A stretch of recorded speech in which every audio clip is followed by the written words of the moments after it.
Mwongozo wa kitaalamu, mambo ya kuzingatia katika nyumba za kisasa, contemporary house design. Leo mjenzi wa nyumba TZ ndio somo hili ambalo tunalileta hapa. Kwa makini kunisikiliza. Ujenzi wa nyumba za kisasa, hususan zile za paa la kujificha, nikimaanisha hidden roof, unahitaji umakini wa ziada, ufundi uliotukuka na matumizi ya vifaa bora. Ili kuepuka kero za kuvuja kwa maji na unyevu kwenye kuta, zingatia mambo haya muhimu. Moja, mfumo wa paa na usimamizi wa maji. Mteremko, nikimaanisha ile slope, hakikisha paa lina mteremko wa kutosha na unaoeleweka ili kuzuia maji kutuama. Aina ya bati, inashauriwa kutumia bati za geji 28 zenye migongo midogo. Bati lizame zaidi ya ukuta, kumaanisha flashing, baada ya kugusa tu ukuta ili kuzuia maji kupenya. Mifereji ile ya gata, tunazungumzia gata hapa. Kwa uimara zaidi tumia gata za zege. Hizi kitaalamu zinaitwa concrete gata zilizopakwa waterproofing.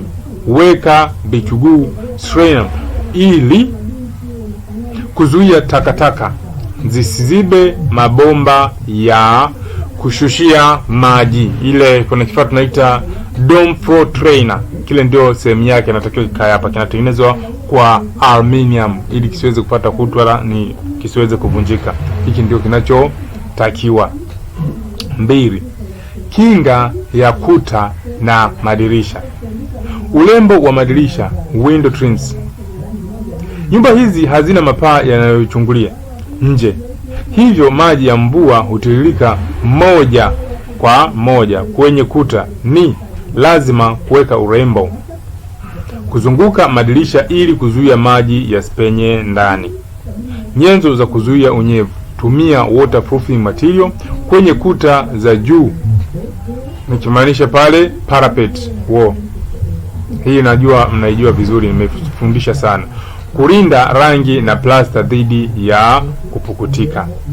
3, miundombinu ya umeme na mpangilio wa ndani. Wiring ya umeme.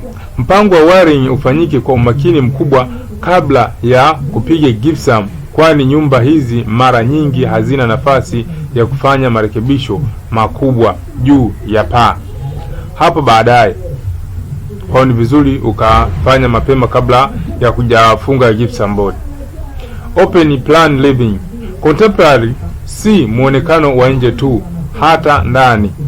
Pendelea open plan sebule na jiko wazi ili kuongeza hadhi na hewa ndani ya nyumba. 4, epuka shortcut. Hapa ndio patamu sasa hapa. Epuka shortcut na ubahiri. Chagua fundi, sio bei. Maana wengi wamezoea kutafuta bei ndogo, alafu mwisho wa siku nyumba zikivuja wanaanza kumlaumu fundi. Chagua fundi, sio bei. Nyumba hizi zinahitaji ustadi wa hali ya juu. Kutafuta unafuu wa bei kwa mafundi wasio na uzoefu kutakugharimu mamilioni kwenye matengenezo mbeleni. Mjenzi wa nyumba TZ, huduma zetu za kitaalamu tunazozitoa. Tunasimamia kuanzia wazo la kichwani hadi unakabidhiwa funguo za nyumba yako. Kwa lile wazo lako lile ndio tutaanza kulichorea ramani, tutajenga, tutapaua, ni cut finishing zote mpaka tunakukabidhi funguo. Uchoraji wa ramani. Tunachora ramani za kisasa zikiwemo hizi za contemporary na classic zinazozingatia matumizi bora ya nafasi na uingiaji wa hewa na mwanga. Ujenzi kamili. Tunajenga nyumba yako kuanzia msingi mpaka hatua ya mwisho kwa uaminifu wa hali ya juu. Finishing za kifahari. Tunafanya kazi za tiles, marumaru maarufu kwa hilo jina, rangi, skimming, gypsum na urembo wa nje na ndani kwa viwango vya kimataifa. Ufungaji wa mifumo ya maji. Tuna wataalamu wa kuweka concrete, gata na waterproofing kuzuia nyumba kuvuja. Wasiliana nasi leo. Tupo Dar es Salaam, tunafanya kazi nchi nzima kwa uaminifu na weledi. Kwa njia ya simu ya mkononi ya kawaida, au unaweza kutumia tu message ya kawaida. Namba ni 07 12 93 70 90. Pia unaweza kuwasiliana na mimi kwa njia ya WhatsApp au Telegram kwa namba 07 65 93 70 90. Pia unaweza kunitafuta kwenye mitandao yote ya kijamii. Natumia jina moja la Mjenzi wa Nyumba TZ. Nyumba bora hujengwa na fundi bora. Asante sana kwa kunisikiliza, na karibu tena kwa elimu zaidi na zaidi. Shukrani.